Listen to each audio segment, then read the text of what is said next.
Share मार्केटमध्ये मोठ्या नफ्याचे आमिष दाखवून ज्वेलर्सची 42 लाखांची ऑनलाईन फसवणूक।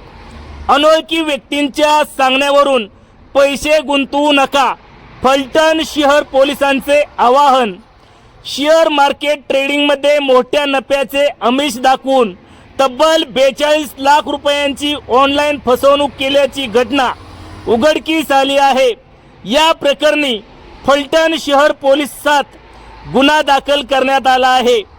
फिर्यादी अर्थ मनीष गांधी वय 29, व्यवसाय ज्वेलर्स, राहणार रविवार पेठ फलटण यांना आरोपींनी फोनद्वारे व व्हॉट्सअपद्वारे संपर्क साधला। त्यांनी स्वतःला शेअर मार्केट ट्रेडिंगचा अनुभव असल्याचे सांगितले।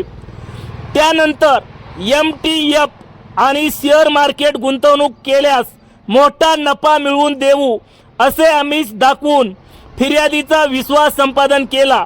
विश्वास संपादन केल्यानंतर आरोपींनी विविध ट्रेडिंग अकाउंट व बँक खात्यांमध्ये रक्कम जमा करण्यास सांगितले।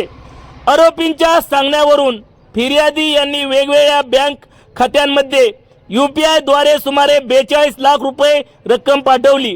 त्यानंतर ट्रेडिंग अकाउंटमध्ये नफा झाल्याचे भासवून आरोपींनी आणखीन रक्कम भरण्यास भाग पाडले।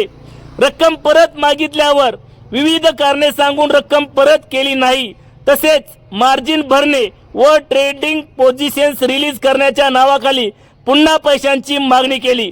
या प्रकरणी भारतीय न्याय संहिता कलम 318(4), 319(2), 336(3), 340(2), 3(5) तसेच माहिती तंत्रज्ञान अधिनियम 2000 चे कलम 43A, 43B, 66C, 66D अन्वये गुन्हा दाखल करण्यात आला आहे।